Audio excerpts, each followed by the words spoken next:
लोग मौजूद हैं उत्क्रमित मध्य विद्यालय कोयरी बिघा। आप जैसा कि देख सकते हैं बोर्ड लिखा हुआ है उत्क्रमित मध्य विद्यालय कोयरी बिघा, जो कि गिरियक प्रखंड अंतर्गत आता है और नालंदा जिला का ही ये स्कूल है। अब बताएं कि नालंदा जिला का सरकारी स्कूल आजकल काफ़ी चर्चा में है। कारण क्या है, ये तमाम चीज़ों को आप लोग जानते होंगे। और ये जो देख रहे हैं ना, ये सरकारी स्कूल के भविष्य हैं, सरकारी स्कूल के बच्चे हैं और बिहार के भविष्य हैं। दोनों साइड में खड़ा है। क्या नाम है छोटू? अमन कुमार। तुम्हारा क्या नाम है? निशांत कुमार। कौन क्लास में पढ़ता है? 2। तुम कौन क्लास में पढ़ता है छोटू? 2। कौन, क्या नाम है? आदित्य। आदित्य। एकदम लाइन से घर जाता है? हाँ। एकदम लाइन में ही घर जाओगे। तुम्हारा क्या नाम है बाबू? रूपा कुमारी। रूपा कुमारी। तो आप लोग देख सकते हैं ये स्कूल का व्यवस्था है, ये कोयरी बिघा स्कूल का व्यवस्था है। और सबसे पहले तो धन्यवाद यहाँ के जो शिक्षक हैं और यहाँ के जो प्रधानाध्यापक है, इनको सबसे पहले धन्यवाद। आजकल नालंदा जिला में एक विषय है, एक मुद्दा का विषय बना हुआ है सोनू एक्चुअली मुख्यमंत्री नीतीश कुमार अपने कल्याण बिघा गांव पहुंचते हैं और अपनी पत्नी के पुण्यतिथि के अवसर पे, और एक बच्चा मिलता है उन्हें, कहता है मुझे पढ़ने का हिम्मत दीजिए। और इसी को लेकर सोशल मीडिया में काफ़ी वायरल हो जाता है। उसके बाद सोनू से मिलने के लिए खास करके नेताओं का जमावड़ा लग जाता है, और कोई नवोदय में एडमिशन उसका कराने के लिए तैयार है, कोई सैनिक में एडमिशन कराने के लिए तैयार है। तो उन तमाम नेताओं से भी मेरा एक सवाल होगा, सही बात है सोनू पढ़ना चाहता है, उन्हें पढ़ने का अधिकार चाहिए, लेकिन ये जो तमाम बच्चे देख रहे हैं ये सारे सरकारी स्कूल के बच्चे हैं, और कहीं ना कहीं ये सारे बच्चे पढ़ना चाहते हैं, ये सारे के सारे बच्चे पढ़ना चाहते हैं। क्या नाम है तुम्हारा छोटू? रूपा कुमारी। रूपा कुमार। कौन सी क्लास में पढ़ती हो? 7। 7 में। अच्छा, पढ़कर तुम क्या बनना चाहती हो? क्या बनना चाहती हो? डॉक्टर बनोगी कि इंजीनियर बनोगी? टीचर। टीचर ही बनना चाहती है। चलो, पढ़ाई होता है इस स्कूल हाँ। में? इस स्कूल में पढ़ाई होता है। तुम्हारा क्या नाम है बाबू? अंशु कुमारी। अंशु को कौन सी क्लास में पढ़ती हो? 7 में। 7 में। इस स्कूल में पढ़ाई होता है? यस। सबसे बढ़िया कौन मैडम पढ़ाते हैं या सर पढ़ाते हैं? सब पढ़ाते हैं। अच्छा, ये जो कतार से सारे लोग कतार से ही घर जाती हो। देखिए सरकारी स्कूल का व्यवस्था है, पीछे दिखाइएगा, ये सारे लोग जो है कतार से, कहीं ना कहीं अनुशासन जो है इस स्कूल का डिसिप्लिन को दिखा रहा है यहाँ का बच्चा। और तमाम बच्चे से कहीं ना कहीं ये बच्चे के अंदर भी जज्बा है, हौसला है, और कहीं ना कहीं ये सारे बच्चे जो है वो डॉक्टर बनना चाहते हैं, इंजीनियर बनना चाहते हैं, आईएएस बनना चाहते हैं, और इनके अंदर भी वो काबिलियत है, वो क्वालिटी है कि ये भी बन सकते हैं। और आज बात करने के लिए इसी विषय पे आए हैं कि सुशील कुमार मोदी जी पहुंचते हैं नीमकौल गांव और कहते हैं सोनू को कि तुमको नवोदय में एडमिशन करा देते हैं, 2000 रुपया पर मंथ तुमको दे देते हैं। अब बताइए कि नवोदय में एडमिशन एक बच्चा का करा देने से क्या पूरे बिहार का एजुकेशन सिस्टम सुधर जाएगा? एजुकेशन सिस्टम को सुधारना है तो प्रभु आप सरकार में हैं, आपकी सरकार है, आप चाहिएगा तो सुधर जाएगा। और सबसे पहले तो यहाँ के जो प्रधानाध्यापक हैं हम उनसे बात करेंगे कि आखिर जिस व्यवस्था आज पूरे बिहार में कहीं ना कहीं बदनाम है, उस व्यवस्था को इतना अच्छे तरीके से संचालित कर रहे हैं तो कैसे कर रहे हैं। आखिर कोई भी स्कूल आप जाइए, कहीं भी जाइएगा, बहुत सारे स्कूलों से हम आपको दिखाए हैं कि सारी स्कूल की व्यवस्था क्या है। शायद प्रधानाध्यापक आप ही हैं सर? क्या नाम हुआ सर? मेरा नाम मोहम्मद कैसर। मोहम्मद कैसर जी, प्रभारी यहाँ प्रधानाध्यापक। कितने दिनों से आप कार्यरत हैं? यहाँ मैं हूँ जो है सो 2018 से। आपका बच्चा को भी सड़क पे देख रहे थे, छुट्टी हुआ तो जा रहा था, जी जी एकदम डिसिप्लिन में, बच्चा लाइन में, सब अपना अपना घर जा रहा था। जी जी। क्या उस ढंग का व्यवस्था यहाँ दे पाते हैं कि बच्चा अनुशासन में जाता है? नहीं, यहाँ सब टीचर का सोच होता है कि बच्चे लोग जैसा एक्सीडेंट नहीं हो। ये रोड जो है सो काफ़ी जो है सो काफ़ी गाड़ियाँ चलती है, तो हम लोग का कोशिश यही होता है कि सब जो है सो लाइन बाई लाइन जो है सो बच्चे यहाँ से जाएँ।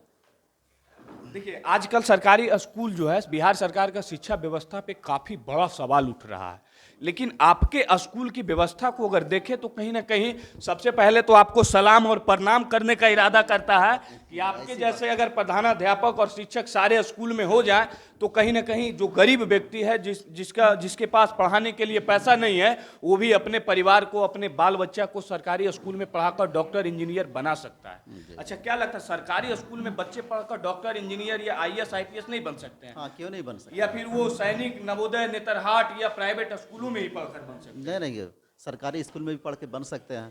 पहले जब हम लोग पढ़ते थे तो ऐसा तो कुछ नहीं था, प्राइवेट स्कूल भी नहीं थी, बहुत कम ही था, और हम लोग जो है सो हमेशा जो है सो सरकारी स्कूल में ही पढ़े हैं। और आज तक जो भी है यहाँ तक सरकारी स्कूल के बदौलत है। अच्छा, आप लोग तो टीचर हैं, आप लोग जानते होंगे नवोदय में जाने का क्या प्रक्रिया है? कोई कोई बच्चा अगर नवोदय में एडमिशन कराना चाहता हो तो वो क्या प्रक्रिया है? हाँ, तो वो जो है सो क्लास 5 में जो है सो उसका यहाँ सरकारी स्कूल में उसका ये होना चाहिए फॉर्म एडमिशन। भरा था। हाँ, फॉर्म फिर भराता है। एंट्रेंस एग्जाम होता हाँ, है, फिर एंट्रेंस उसके एग्ज़ाम बाद होता उसमें है, उसमें एडमिशन सिलेक्शन होता है, फिर उसके वहाँ एडमिशन होता है। उसके बाद वहाँ एडमिशन होता है। ये तमाम लोग जो है आपके स्कूल के टीचर हैं। कितने टीचर आपके स्कूल में कार्यरत हैं? स्कूल में तो अभी जो है सो 11 टीचर हैं। 11 टीचर हैं। और बच्चे कितने होंगे? बच्चे हैं वही 250 बच्चे हैं। अच्छा, आपके स्कूल में एक चीज और देख रहे हैं, इधर देखिए, उत्क्रमित मध्य विद्यालय कोयरी बिघा प्रखंड गिरियक नालंदा, सबका साथ सबका विकास, समग्र शिक्षा, सबको शिक्षा, सब अच्छी शिक्षा। और खास बात यह है कि आप देख सकते हैं प्रधानमंत्री, उप प्रधानमंत्री नीरज कुमार, प्रधानमंत्री, उप प्रधानमंत्री खुशबू कुमारी, शिक्षा मंत्री सूरज कुमार, उप शिक्षा मंत्री सलोनी कुमारी, और आनंद कुमार स्वास्थ्य एवं स्वच्छता मंत्री, उप स्वास्थ्य एवं स्वच्छता मंत्री पूजा कुमारी।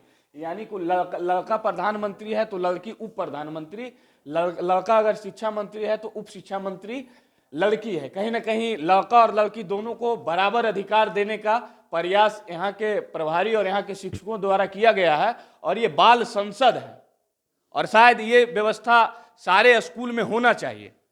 क्या ये व्यवस्था, ऐसा लगता है कि सारे स्कूल में ये व्यवस्था है? हाँ, लगभग आज तक तो हम लोग भी लगभग 100 स्कूल से ज्यादा का रिपोर्टिंग कर चुके हैं, कहीं देखने को नहीं मिला है। नहीं, गिरियक प्रखंड के तो लगता है कि सारे स्कूल में ये सब सारा चल रहा है। हम कुछ और स्कूल गए थे, नाम तो नहीं बोलना चाहेंगे कि किन स्कूलों की क्या व्यवस्था थी, लेकिन ये व्यवस्था जो है आपके स्कूल में देख रहे हैं। आपके स्कूल पे देख रहे हैं दीवार पे जो है पेंटिंग वगैरह किया हुआ है, शायद यहाँ के बच्चे की है, और हम देखे हैं पेंटिंग हाँ, करते यहाँ हुए। बच्चों के द्वारा जो है सो किया गया है। जो बच्चे लोग जो है सो 8 क्लास से जो गए हैं उन्हीं के द्वारा जो है सो ये सब किया गया है। यानी जो कि इस स्कूल से अब 9th में चले गए, जो हाई स्कूल में चले गए, उनके द्वारा किया गया। तो ये सब सिखाते होंगे ना यहाँ बच्चे को? हाँ, यहाँ के जो और भी जो है मैडम है तो उनको थोड़ा सा जानकारी है। अच्छा, अब वो अभी बच्चे के आपके बीच स्कूल में पोयम बच्चा पोयम सुना रहा था, तो हिंदी और इंग्लिश आजकल ABCD 5 क्लास के बच्चे को नहीं आता है सरकारी स्कूल में, ये फैक्ट है, इससे कहीं मुंह मोड़ा नहीं जा सकता। लेकिन आपके स्कूल के बच्चे अगर इंग्लिश में पोयम सुना रहे हैं तो कहीं ना कहीं आप लोग मेहनत किए हैं बच्चे के ऊपर। यहाँ के टीचर है मेहनत करते हैं। यहाँ के टीचर में एक सर और हैं, और शायद शिक्षक संघ के अध्यक्ष भी हैं, और वो बोल रहे थे, तो हम उनसे भी बात करने का प्रयास करेंगे। क्या ऐसा यहाँ बच्चा को शिक्षा देते हैं जो और स्कूल के अनुपात यहाँ का बच्चा का रिजल्ट बेहतर है देखने में, और बाकी रिजल्ट क्या होता होगा वो तो आपको मालूम है। लेकिन यहाँ बात करने के बाद, यहाँ का डिसिप्लिन देखने के बाद, बच्चों को देखने के बाद, उनका पोएम सुनने के बाद लगा कि यहाँ के बच्चे के अंदर क्वालिटी है, वो भी डॉक्टर, इंजीनियर, दरोगा, BPSC, UPSC कुछ भी क्वालिफाई कर सकता है। तो क्या सरकारी स्कूल के बच्चे ये नहीं क्वालिफाई कर सकते? जैसा कि अभी सुशील कुमार मोदी जी एक बच्चा को नवोदय में एडमिशन करवा रहे हैं, उनको शायद नहीं पता है, उप मुख्यमंत्री पूर्व में रहे हैं, उनको नहीं पता है कि नवोदय और सैनिक और नेतरहाट के लिए एग्जामिनेशन क्वालिफाई करना पड़ता है, एंट्रेंस एग्जाम होता है। तो आपके बच्चे क्या नहीं क्वालिफाई कर सकते हैं? बिल्कुल हमारे बच्चे क्वालिफाई कर सकते हैं और कर रहे हैं। आज यहाँ पर जो आप लोग आए और यहाँ के बच्चों के साथ जो आप लोगों का बातचीत हुआ, इससे यह आभास हो रहा होगा कि सरकारी विद्यालय में भी अच्छी पढ़ाई हो रही है। अगर यहाँ जो और सरकारी स्कूल हैं, आपकी व्यवस्था अच्छा है, हम आपसे क्या बात कर सकते हैं? आप खुदे गुरुजी हैं, समाज में आपको उच्च दर्जा के कुर्सी से नवाजा जाता है, गुरुजी के कुर्सी से। हम आपसे क्या पूछ सकते हैं, क्या सवाल कर सकते हैं? हम लोगों का प्रयास रहता है कि व्यवस्था को दिखाएं। जहाँ का व्यवस्था ढीला होता है वहीं हम लोग दिखाने का भी प्रयास करते हैं। आपके पास भी दिखाने के लिए आए, सरकारी स्कूलों की व्यवस्था ही आपका व्यवस्था अच्छा लगा, हम आपके स्कूल को दिखाए। और जो सरकारी स्कूल हैं जो अपने बच्चे में स्कूल में बच्चे को नहीं पढ़ा पाते हैं, उनको क्या करना चाहेंगे, कैसे अपने बच्चे को? सर प्रथम सर, हम गिरियक प्रखंड शिक्षक संघ है, परिवर्तनकारी शिक्षक महासंघ के प्रखंड अध्यक्ष सह जिला अध्यक्ष नालंदा भी हूँ, और मैं सरकार से हमेशा लड़ाई लड़ता हूँ, समान काम समान वेतन मुझे दिया जाए। तो समान काम समान वेतन देने के लिए मुझे भी तो कुछ करना पड़ेगा। और सरकारी विद्यालय में गरीब के बच्चे आते हैं, मैं तो चुनौती दे चुका हूँ इस एरिया में जितने भी प्राइवेट स्कूल हैं कि अगर हमारे बच्चे से ज़्यादा आप विकास दे सकते हो तो हमारे पास आओ। और इस इलाके के जितने भी प्राइवेट स्कूल हैं सबको आप चुनौती दे रहे हैं, यानी कि चैलेंज दे रहे हैं कि हमारे बच्चे से कंपटीशन कराकर देख लो। और हमारे विद्यालय में बच्चे आ रहे हैं और मैं कहता हूं कि without tuition English, Hindi, math, social science, किसी भी विषय में आपको प्राइवेट स्कूल से अगर कम शिक्षा यहाँ मिलती है तो हमारे ऊपर कंप्लेन करना बेटा। मैं बच्चों को कहता हूँ। कितने विद्यार्थी यहाँ पे? यहाँ पर लगभग 175। मेहनत तो बहुत करना पड़ता होगा, कैसे मेहनत करके इतना बेस्ट क्वालिटी का बच्चों को शिक्षा प्रदान कर पाते हैं? बहुत मेहनत। सबसे पहले तो मैं अपने शिक्षकों के साथ बैठक करता हूँ, बाल संसद के बच्चों के साथ बैठक करता हूँ, मीना मंच में जो मीना होती है उप शिक्षा मंत्री होती है और उसके जो सदस्य होते हैं 20, उसके साथ बैठक करता हूँ, पीटीए बैठक करता हूँ, गार्जियन को बुलाता हूँ, टीचर पेरेंट्स असेंबली करता हूँ। और कुछ जो कमी रहती है हम उन लोगों से कहते हैं कि जब बच्चा घर जाए तो आप इतना ज़रूर पूछेंगे कि आज क्या पढ़ाए, जितेंद्र सर क्या पढ़ाए, बिरजू सर क्या पढ़ाए, हेड सर क्या पढ़ाए, इंग्लिश में क्या पढ़ाई हुई। तो उससे क्या होता है, बच्चों में होमवर्क करने का एक जज्बा पैदा हो रहा है। और हम विद्यालय में बच्चों को पुरस्कृत करते हैं, बराबर पुरस्कृत करते हैं, उसको शाबाशी देते हैं और एग्ज़ाम भी दिलाते हैं, छात्रवृत्ति वगैरह का एग्ज़ाम दिलाते रहते हैं। उससे हमारे विद्यालय के बच्चों का उत्साह जो है अप रहता है और गार्जियन भी बड़ा सहयोग करते हैं यहाँ पर। चलिए, बहुत बहुत धन्यवाद सर। अब एक नज़र आप ऑफिस में जो इमेज टंगा हुआ है, फोटो टंगा हुआ है, आप उस पर भी देख सकते हैं। शायद आपको देखने के बाद लगे कि किसी ऑफिस में, किसी कार्यालय में बैठे हुए हैं। और ये कार्यालय किसी और जगह का नहीं बल्कि कोयरी बिगहा उत्क्रमित मध्य विद्यालय का है। तो हम यहाँ से इस स्कूल में खड़े होकर यहाँ के प्रभारी, यहाँ के शिक्षकों से बात करके ऐसा लगा कि नहीं, अगर सरकारी स्कूल के शिक्षक, प्रधानाध्यापक, यहाँ के टीचर, यहाँ के जो कर्मी हैं वो चाहे तो बिहार के सरकारी स्कूलों में भी उचित शिक्षा दी जा सकती है, जो कि प्राइवेट स्कूल के तुलना में बेहतर होगा। ऐसा नहीं है कि गरीब के बच्चे सरकारी स्कूल में पढ़कर डॉक्टर, इंजीनियर, यूपीएससी क्वालिफाई कर सकते हैं, बीपीएससी क्वालिफाई कर सकते हैं। वो क्वालिटी के अगर टीचर होने चाहिए, वहाँ के जो व्यवस्थापक हैं उस ढंग का व्यवस्था होना चाहिए। सरकार सभी जगह व्यवस्था देता है, ऐसा नहीं कि केवल और केवल सरकार के ऊपर दोष देने से कहीं का व्यवस्था सुधर सकता है। सरकार का व्यवस्था है। ये भी जिस स्कूल से हम बात कर रहे थे, जिस स्कूल के बच्चे से हमने पोयम सुना, ये स्कूल भी सरकार का ही। तो और जो भी सरकारी स्कूल है वहाँ के भी अगर शिक्षक चाहे तो अपने बच्चे को पढ़ा सकते हैं। जैसे यहाँ के शिक्षक चैलेंज दिया प्राइवेट स्कूल के। आपको बता दें कि गिरियक जो है बहुत बड़ा ब्लॉक है और इस ब्लॉक में पावापुरी वगैरह सब आ जाता है। यहाँ से मात्र 10 किलोमीटर की दूरी पे अवस्थित है सैनिक स्कूल। आपको बता दें कि प्राइवेट स्कूल के तमाम प्रिंसिपल को चैलेंज दिए कि आप हमारे बच्चे के साथ कंपटीशन करवा सकते हैं, अगर कहीं हमारा बच्चा फेल हो गया तो हम पे कार्रवाई कर सकते हैं। यानी कि इनके अंदर जज्बा है। एक चीज बोला जाता है ना कि रख हौसला, वो मंजर भी आएगा और प्यासे के पास समंदर भी आएगा। इसलिए ऐसा नहीं है कि सरकारी स्कूल में पढ़ाई नहीं होता है। और खास करके बिहार के पूर्व उप मुख्यमंत्री सुशील कुमार मोदी से, चाहे पप्पू यादव हो, चाहे बिहार के तमाम पत्रकार हो, उनसे भी सवाल करना चाहेंगे कि बिहार में एक सोनू को मदद कर देने से, एक सोनू को दिखा देने से यहाँ का व्यवस्था नहीं बदलेगा। अगर बदलना है तो आप ऐसे ऐसे स्कूल को दिखाइए जहाँ का व्यवस्था शायद देखकर दूसरे स्कूल के भी टीचर और प्रधानाध्यापक को लगे कि अगर उस स्कूल में व्यवस्था बदल सकता है तो हमारे स्कूल में भी व्यवस्था बदल सकता है। उनके अंदर भी जज्बा आए, इनसे देखकर भी सीखे। अब जो व्यवस्था है, जो सरकार व्यवस्था दिया है, आपके घरों में भी जो व्यवस्था होता है आप उसी व्यवस्था में अरेंज करते हैं। सरकार जितना व्यवस्था इनको दिया है वही व्यवस्था को अगर आप इस्तेमाल कीजिएगा तो शायद आपके बच्चे भी डॉक्टर, इंजीनियर, दरोगा सब बन सकते हैं और आपका नाम आगे रोशन होगा। एक समय था जब किन्हीं का बच्चा कुछ बनता था तो हमारे पास पढ़ा था वो बच्चा, आज डॉक्टर है, आज इंजीनियर है, वो बच्चा को हम ही पढ़ाए थे। और शायद आपका जो जमा पूंजी है ना, किसी भी टीचर शिक्षकों का जो जमा पूंजी होता है वो आपका बच्चा, जिस बच्चे को आप पढ़ा रहे हैं, आपका पूरा जीवन उस बच्चे को पढ़ाने में चला जाता है। और अगर रिटायर होने से ऐसा नहीं कि आप पैसा के लिए पढ़ा रहे हैं, पैसा जरूरी है, आपका जीवन यापन होने के लिए पैसा भी जरूरी है, लेकिन पैसा के साथ साथ आपका जो जमा पूंजी है, जिस समय आप रिटायर होकर, बूढ़ा होकर रिटायर हो जाइएगा और घरों में जाइएगा तब आपको लगेगा, पछतावा होगा कि हमारी जिंदगी पे लानत है कि हम जिस स्कूल में पढ़ाते थे उस स्कूल के बच्चा का जिंदगी नरक में चला गया, चौपट हो गया। और जब ये जाएंगे रिटायर होकर, जिनसे हम बात कर रहे थे, अगर इनका बच्चा डॉक्टर होगा, इंजीनियर होगा और कहीं किसी चौराहे पे मिलेगा कि हमारा बच्चा हमसे पढ़ाए थे, उस समय फक्र होगा कि जिंदगी का सबसे बड़ा अचीवमेंट हमने हासिल कर लिया है।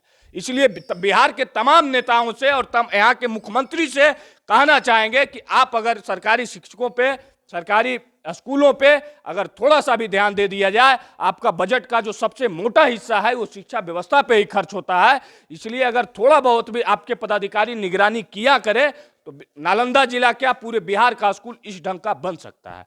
आप इसी तरह देखते रहिए राजधानी एक्सप्रेस। मैं हूं रोशन राज, धन्यवाद।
बहुत सुंदर। हिंदी सुना दीजिए जो पोयम आप लोग अभी बोले थे ना, जिस कविता को आप लोग अभी गाए थे, उसी कविता को फिर से सुना दीजिए। तू जिंदा है तो जिंदगी की जीत में यकीन कर, अगर कहीं है स्वर्ग तो उतार ला जमीन पर। ये गम के और 4 दिन, सितम के और 4 दिन, ये दिन भी जाएंगे गुजर गुजर गए 1000 दिन। कभी तो होगी इस चमन पे भी बाहर की नजर, अगर कहीं है स्वर्ग तो उतार ला जमीन पर। तू जिंदा है तो जिंदगी की जीत में यकीन कर, अगर कहीं है स्वर्ग तो उतार ला जमीन पर। कभी और शाम के रंगे हुए गगन को चूम कर, देव जमीन गा रही है कब से झूम झूम कर। तू आ मेरा सिंगार कर, तू आ मुझे हसीन कर, अगर कहीं है स्वर्ग तो उतार ला जमीन पर। तू जिंदा है तो जिंदगी की जीत में यकीन कर, अगर कहीं है स्वर्ग तो उतार ला जमीन पर। हर भेष धर पे आई मौत तेरे द्वार पर, मगर तुझे न चल सकी, चली गई वो हार कर। नहीं हुआ के समझा तुझे मिली नहीं उम्र, अगर कहीं है स्वर्ग तो उतार ला जमीन पर। तू जिंदा है तो जिंदगी की जीत में यकीन कर, अगर कहीं है स्वर्ग तो उतार ला जमीन पर। हमारे मार्गों को मंजिलों का इंतजार है, ये आंधी और बिजलियों की पीठ पे सवार है। जहाँ में कदम मिला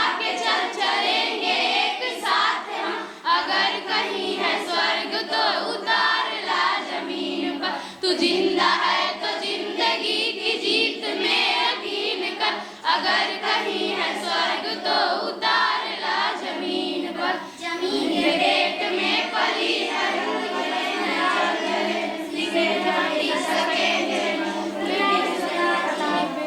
तो होगी इस चमन पे भी बहार की नजर। अगर कहीं है स्वर्ग तो उतार ला जमीन पर। तू जिंदा है तो जिंदगी की जीत में यकीन कर। अगर कहीं है स्वर्ग तो उतार ला जमीन पर। बुरी है आंख पेट की, बुरे हैं दिल के आगे, न बन सकेंगे एक दिन बनेंगे इनकलाबे। गिरेंगे जुल्म के महल बनेंगे नवीन घर। अगर कहीं है स्वर्ग तो उतार ला जमीन पर। तू जिंदा है तो जिंदगी की जीत में यकीन कर। अगर कहीं है स्वर्ग तो उतार ला जमीन पर। बहुत अच्छा। थैंक यू, बहुत सुंदर।